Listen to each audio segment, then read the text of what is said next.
الحمد لله وكفى وسلام على عباده الذين اصطفى أما بعد أعوذ بالله من الشيطان الرجيم بسم الله الرحمن الرحيم واتقوا فتنة لا تصيبن الذين ظلموا منكم خاصة واعلموا أن الله شديد العقاب عن أنس رضي الله عنه قال قال رسول الله صلى الله عليه وسلم يأتي على الناس زمان الصابر فيهم على دينه كالقابض على الجمر أو كما قال عليه الصلاة والسلام صدق اللہ العلی العظیم۔ بداری کے تمام معزز نوجوان عمر رسیدہ تمام ساتھیوں کو میں اپنا سلام پیش کرتا ہوں۔ بھائیو، دوستو، بزرگوں، یہ میرے لیے بڑی خوشی کی بات ہے کہ دین کی نسبت پر اس علاقے میں مجھے آنے کا موقع ملا، اور ہمارے ساتھی مولانا آصف صاحب، ہم لوگ بوڑیلی کے اندر جو ہے ایک ساتھ ہم نے حفظ کیا ہے، تو دین کی نسبت کا ایک تعلق آج بھی باقی ہے، اسی نسبت پر یہاں حاضری ہوئی ہے۔ اللہ تعالیٰ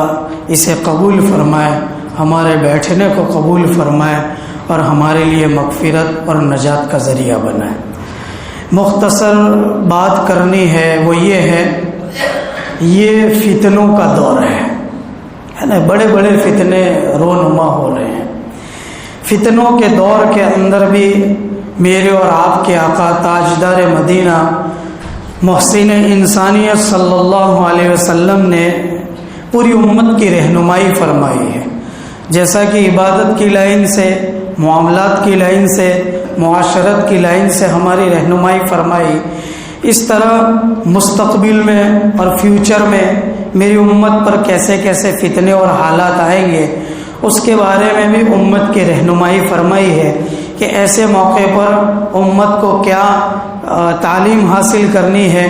اور کس طرح اپنی زندگی کو ہینڈل کرنا ہے۔ اللہ تعالیٰ قرآن مجید میں فرماتے ہیں، وَاتَّقُوا، بچو تم اس فتنوں سے کہ جو صرف خاص ظالموں پر نہیں اتریں گے بلکہ ہر ایک آدمی کو وہ اپنی لپیٹ میں لے لے گا۔ بے شک اللہ کا عذاب بڑا سخت ہے۔ اللہ کے نبی علیہ السلام کی یہ حدیث، جس کو معارف الحدیث میں حضرت مولانا منظور صاحب نعمانی رحمۃ اللہ علیہ نے نقل کیا ہے، فرماتے حضرت انس رضی اللہ عنہ کہ میری امت پر ایک زمانہ آئے گا۔ حضرت انس رضی اللہ عنہ نقل فرماتے ہیں کہ جناب محمد رسول اللہ صلی اللہ علیہ وسلم نے فرمایا کہ میری امت پر ایک ایسا زمانہ آئے گا کہ اس زمانے پر دین کے اوپر عمل کرنا اتنا سخت اور دشوار ہو جائے گا کہ ایسا وہ آدمی کہ جو اپنے ہاتھ میں انگارہ لیتا ہے تو وہ کتنی دیر اپنے ہاتھ میں رکھ سکتا ہے۔ اس طرح بڑے کٹھن دور سے میری امت کے لوگ گزریں گے، ان کے لیے قدم قدم پر حالات ہوں گے، قدم قدم پر آزمائش ہوگی۔ ایسے دور کے اندر جو لوگ اپنے آپ کو استقامت کے ساتھ دین کے اوپر چلائیں گے، ان کو کتنا اجر و ثواب ملے گا، اس کو دوسری روایت میں اللہ کے نبی علیہ الصلاۃ والسلام ارشاد فرماتے ہیں، ان معقل بن یسار رضی اللہ عنہ قال قال رسول اللہ صلی اللہ علیہ وسلم العبادۃ فی الحرج کہجرۃ الی او کما قال علیہ الصلاۃ والسلام، کہ فتنوں کے دور کے اندر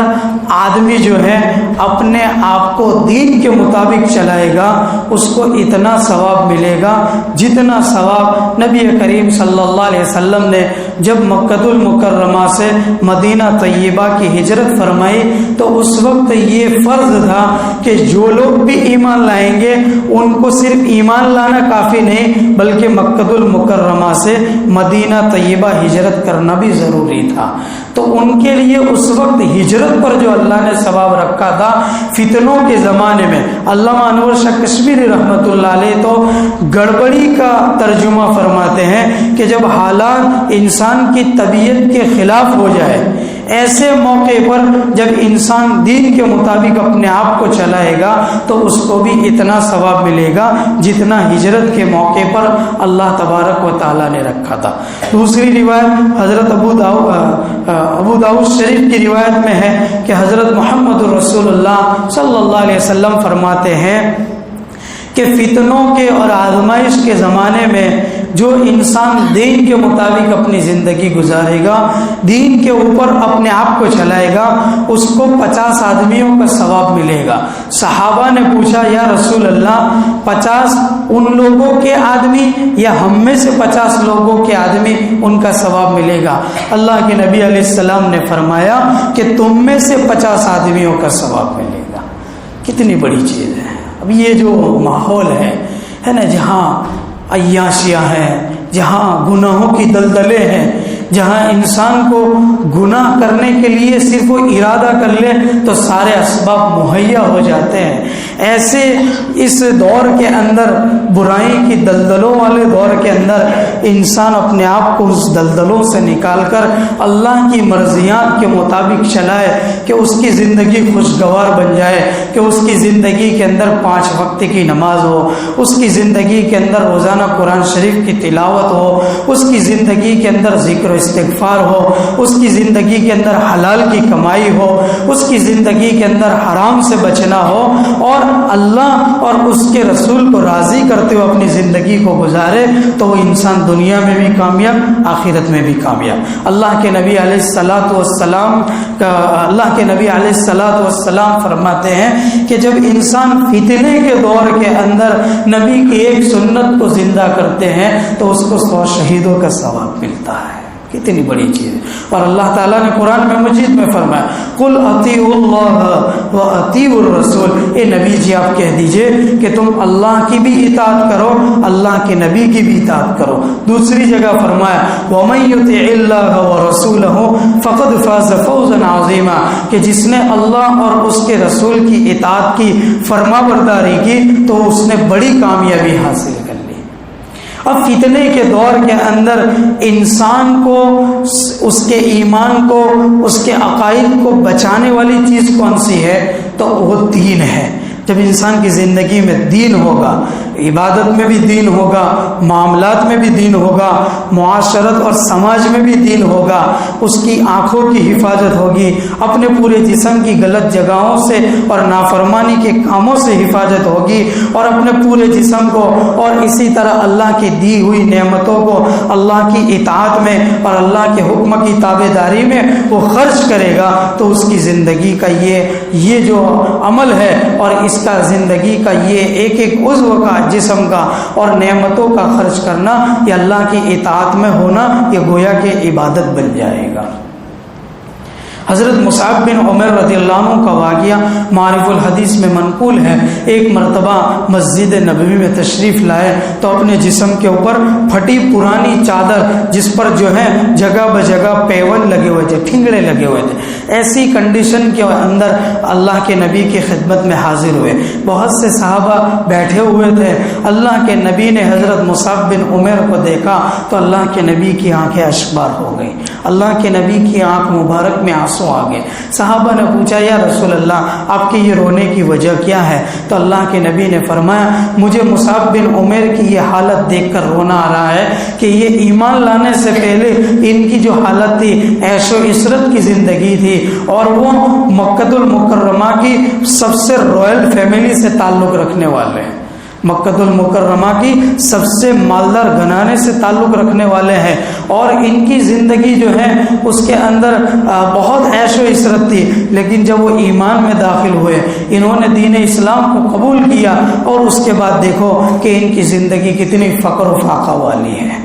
تو پھر اس کے بعد اللہ کے نبی علیہ السلام نے امت کے تمام لوگوں کو جو نصیحت فرمائی ہے، وہ نصیحت ہم سب کے لیے عبرت کا میسج ہے۔ اللہ کے نبی علیہ السلام نے فرمایا اے میرے صحابہ، تم پر ایک اگر وہ زمانہ آ جائے کہ تم تم اس وقت کیا کرو گے، تمہاری کیا کیفیت ہوگی؟ اللہ کے نبی نے فرمایا میری امت پر ایک ایسا زمانہ آنے والا ہے کہ اس زمانے کے اندر لوگ صبح میں ایک جوڑا پہنیں گے، شام کو دوسرا جوڑا پہنیں گے۔ لوگوں کے دسترخوان کے اوپر ایک کٹورا اٹھایا جائے گا، ایک برتن اٹھایا جائے گا، دوسرا رکھا جائے گا۔ لوگ اپنے گھروں کو ایسا مزین کریں گے جیسے کعبۃ اللہ کو غلاف کے ذریعے مزین کیا جاتا ہے۔ تو اس وقت میرے صحابہ تم کیا کرو گے؟ تو صحابہ نے بڑے تعجب سے کہا کہ وہ خوشحالی والا زمانہ ہوگا، ہر طرح کی نعمتوں کی بارش ہوگی، فرصت کا زمانہ ہوگا، یعنی ذریعے معاش کی کوئی فکر نہیں ہوگی، کمانے کی اور کاروبار کی اور بزنس کی کوئی فکر نہیں ہوگی، تو ہم صرف اور صرف اللہ کی عبادت، اللہ کی اطاعت اور نبی کی اطاعت میں اپنی زندگی گزاریں گے۔ تو اللہ کے نبی علیہ السلام نے فرمایا نہیں، وہ خوشحالی والا زمانہ اور یہ تمہاری فقر و فاقہ کی زندگی یہ بہتر ہے اس آنے والے یعنی فرحت والے اور خوشحالی والے دنوں سے۔ تمہاری یہ فقر و فاقہ والے جو دن ہیں یہ بہت اچھے ہیں۔ یہ اس حدیث کا مقصد یہ ہے کہ زمانہ ایک ایسا آئے گا کہ انسان کے پاس ہر طرح کی عیش و عشرت ہوگی، ہر طرح کی نعمتیں ہوگی، مالداری ہوگی، لیکن زندگی میں دین نہیں ہوگا۔ سب کچھ ہوگا لیکن زندگی میں دین نہیں ہوگا۔ تو کامیابی انسان کی اللہ نے مالداری پر نہیں رکھی ہے، کامیابی اللہ تعالیٰ نے عیش و عشرت پر نہیں رکھی ہے، کامیابی اصل اللہ نے اپنے دین میں رکھی ہے۔ اور اس دین کا تقاضا یہ ہے کہ من احب سنتی فقد احبنی، جس نے میری سنت سے محبت کی گویا اس نے مجھ سے محبت کی، فقط احبنی، اور جس نے مجھ سے محبت کی کان معی فی الجنہ، وہ میرے ساتھ جنت میں جائے گا۔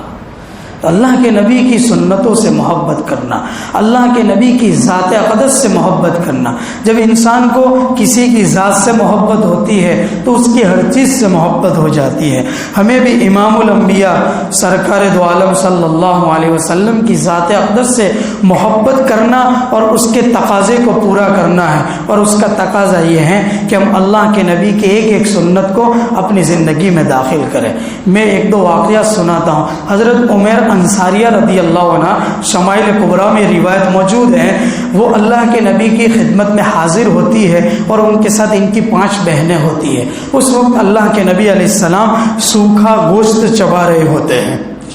اللہ کے نبی علیہ السلام وہ سوکھا گوشت جو ہے وہ چبا کر جو ہے وہ حضرت عمر انصاریہ رضی اللہ عنہ کو دیتے ہیں۔ حضرت عمر انصاریہ رضی اللہ عنہ اس تبرک کو برکت والی چیز سمجھ کر اپنی تمام بہنوں میں تقسیم کرتی ہے کہ میرے آقا کا چبایا ہوا سوکھا گوشت ہے، برکت کے طور پر تھوڑا تھوڑا ٹکڑا کر کے آپ سب کھا لیں۔ تو وہ سب کھاتے ہیں۔ اس کی برکت دیکھو کہ اللہ کے نبی علیہ السلام کا یہ چبایا ہوا سوکھا گوشت حضرت عمر رضی اللہ عنہ وہ اور ان کی بہنیں جب اس کو نوالا بناتی ہے اور اپنے حلق کے اندر سے اتارتی ہے تو وہ کہتی ہے کہ اس دن سے لے کر موت تک اور مرتے دم تک ہماری منہ سے کبھی جو ہے بدبو نہیں آئی ہے۔ اور یہ کہتی ہے کہ ہم نے جب بھی کوئی بدبودار چیز کو بھی کھایا ہے پھر بھی ہماری زبان سے کبھی بدبو نہیں نکلی ہے۔ یہ اللہ کے نبی علیہ السلام کے ایک نوالے کی برکت ہے۔ شمائل کبریٰ میں ایک اور روایت ہے، ایک مختصر سنت کے اوپر لکھا ہے کہ اللہ کے نبی علیہ السلام کی سنت ہے کہ ہاتھوں کو کھانے سے پہلے دھونا اور کھانے کے بعد دھونا، یہ سنت ہے۔ لیکن ہم دھوتے تو ہیں لیکن نیت کا استحضار نہیں ہوتا کہ میرے نبی کی سنت ہے اس لیے میں کھانے سے پہلے دونوں ہاتھ گھٹوں تک دھو رہا ہوں اور کھانے کے بعد بھی دھو رہا ہوں۔ لوگ ہینڈ واش تو کر رہے ہیں لیکن اگر سنت کی استحضار کے ساتھ اگر ہم نے نہیں کیا تو وہ ہمیں کچھ فائدہ نہیں حاصل ہوگا۔ ایک بزرگ کا واقعہ اس میں لکھا ہے اور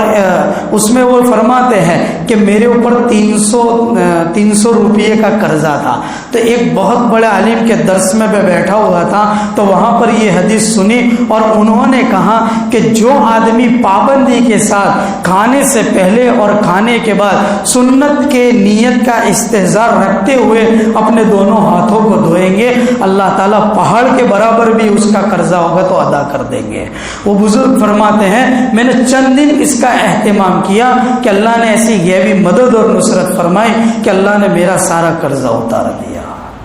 کیسی اللہ کے نبی علیہ الصلوۃ والسلام کی مبارک سنتوں کے اندر اللہ تعالیٰ نے کیسی برکت رکھی ہے، کیسی رحمت رکھی ہے۔ مجھے اور آپ کو بھی اللہ کے نبی علیہ الصلوۃ والسلام کی ان مبارک سنتوں کو اپنی زندگی میں لانا ہے۔ حضرت وائل بن حجر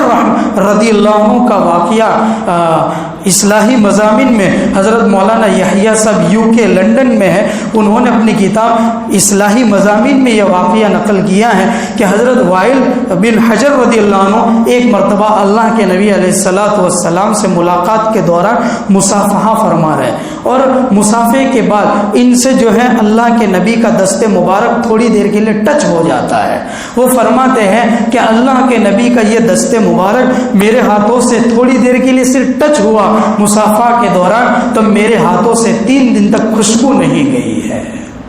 3 دن تک خوشبو نہیں گئی۔ تو میرے آقا کی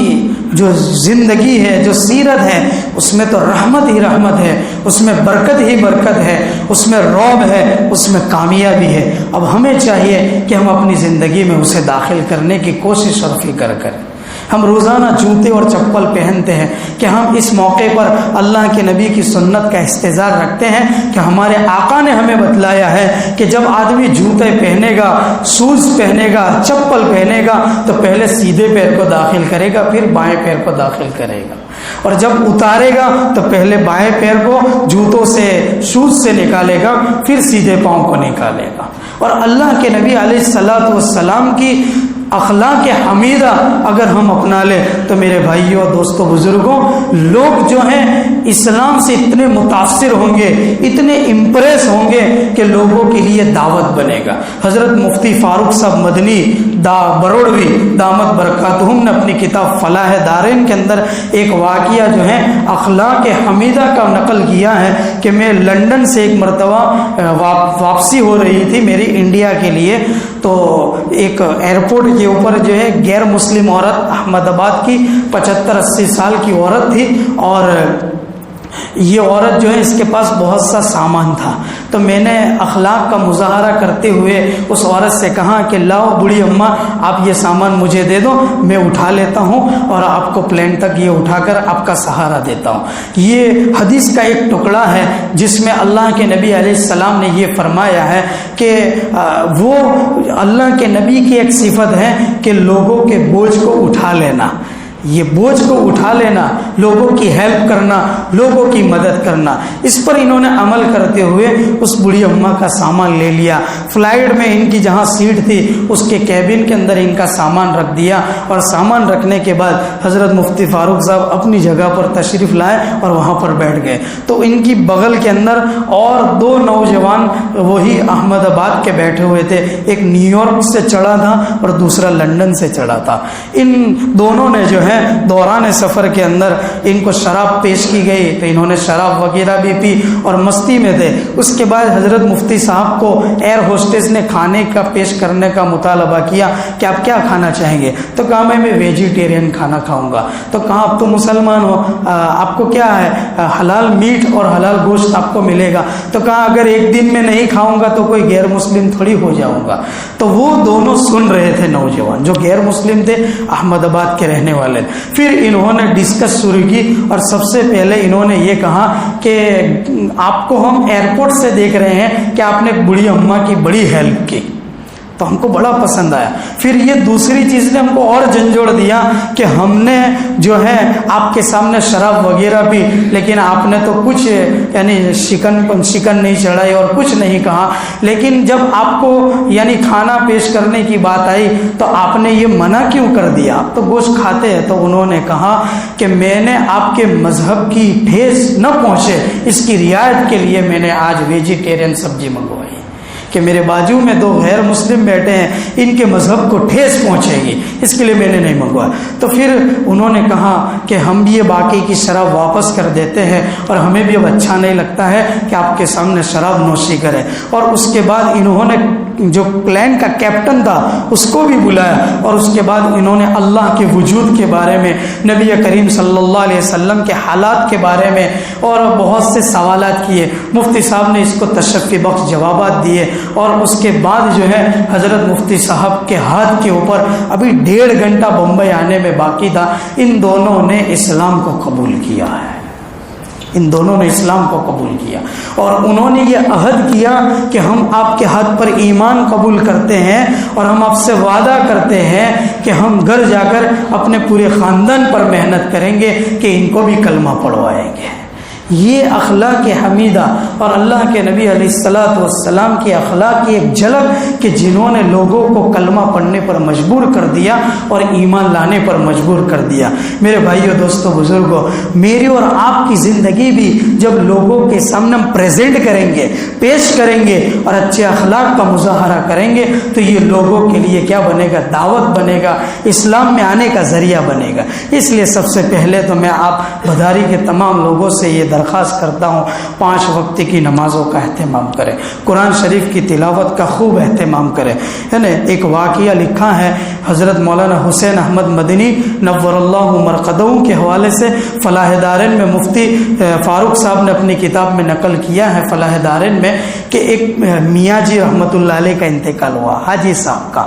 اور ان کی قبر کھودی گئی۔ میں بہت شارٹ میں واقعہ سنا رہا ہوں۔ تو ان کی قبر کو جب کھود کر تیار کیا گیا تو دیکھا کہ ان کی قبر تو پھولوں سے یعنی پوری بھری پڑی ہے، اور اس کی خوشبو کی مہک پورے قبرستان اور پوری بستی میں آ رہی ہے۔ تو لوگوں نے اس کو اندر سے نکالنا چاہا تو وہ نہیں نکل رہی، کیونکہ اللہ نے اس کو روضۃ من ریاض الجنہ پہلے سے بنا دیا تھا۔ ان کی دفن ودھی ہو گئی۔ اس کے بعد کچھ لوگوں نے کہا کہ حاجی صاحب کا ایسا کون سا عمل تھا کہ جس کی وجہ سے اللہ تعالیٰ نے ان کو اندر اتارنے سے پہلے ہی اور ان کی تدفین ہونے سے پہلے ان کی قبر کو اللہ نے جنت کا باغ بنا دیا۔ تو گھر جا کر ان کے بچوں سے پوچھا تو کہ بھئی ہم کو بھی اتنا دین کا علم نہیں ہے اور ہمارے والد محترم کو بھی اتنا علم نہیں تھا، لیکن الماری میں ایک پیٹی رکھی ہوئی ہے، اس میں سے کچھ نکال دے دیں اور روزانہ 2-3 صفحے کے اوپر اپنی انگلی پھرا کر یوں کہا کرتے تھے اللہ تو نے یہ کہا یہ بھی سچ ہے، اللہ تو نے کہا یہ بھی سچ ہے۔ تو کہا نکالو اس میں کون سی کتاب ہے؟ تو اس میں قرآن شریف تھا۔ ان کو قرآن پڑھتے نہیں آتا تھا، لیکن روزانہ اس پر انگلی پھرایا کرتے۔ ہمارے بہت سے ایسے عمر رسیدہ لوگ ہیں اور بہت سے ایسے نوجوان بھی ہیں جن کو قرآن پڑھتے نہیں آتا ہے، تو شیطان اس وسوسے میں ڈالتا ہے کہ بھئی پڑھتے آتا نہیں ہے تو روز اٹھا کر کیا کریں گے؟ نہیں، روز اٹھا کر کیا کریں؟ روزانہ اٹھائے، بوسہ دے، عقیدت کے ساتھ سینے سے لگائے اور انگلی پھرا کر کہتے رہے اللہ اس میں جو بھی ہدایت ہے خیر برکت رکھی وہ میں عطا فرما دے۔ تو کریں گے انشاءاللہ۔ آخر میں ایک عمل بتلا دیتا ہوں۔ ابھی پچھلے اتوار کے دن ہم لوگ ہمارے استاد محترم، میرے شیخ، میرے پیر و مرشد حضرت مفتی احمد صاحب خانپوری دامت برکاتہم کی زیارت اور ملاقات کے لیے جامعہ ڈابل میں حاضر ہوئے، تو جہاں وہاں بہت سارے مجمع میں لوگ بیٹھے ہوئے تھے، تو حضرت نے ایک عمل بتلایا، میں بتلانا چاہتا ہوں کہ اس کی تبلیغ ہو جائے اور تمام لوگوں کے لیے یہ خیر و برکت کا ذریعہ بنے۔ حضرت نے جو ہے یہ عمل بتلایا کہ روزانہ رات کو سونے سے پہلے آدمی جو ہے 3 مرتبہ 21ویں پارے کے اندر 30 نمبر کی آیت ہے، 21ویں پارے میں 30 نمبر کی آیت ہے 7ویں رکوع پر، فَأَقِمْ وَجْهَكَ لِلدِّينِ حَنِيفًا فِطْرَةَ اللَّهِ الَّتِي فَطَرَ النَّاسَ عَلَيْهَا لَا تَبْدِيلَ لِخَلْقِ اللَّهِ ذَلِكَ الدِّينُ الْقَيِّمُ وَلَكِنَّ أَكْثَرَ النَّاسِ لَا يَعْلَمُونَ۔ سونے سے پہلے 3 مرتبہ اس کو پڑھ کر اپنے پورے بدن کے اوپر دم کر کے اس کو پھیر دے، انشاءاللہ جو بھی پابندی اس پر عمل کرے گا اللہ تعالیٰ اس کو صحت، تندرستی اور عافیت عطا فرمائیں گے۔ تو ہم سب کریں گے انشاءاللہ۔ اللہ تبارک و تعالیٰ کہیں سنے بات پر عمل کی توفیق عطا فرمائے۔ وآخر دعوانا الحمدللہ۔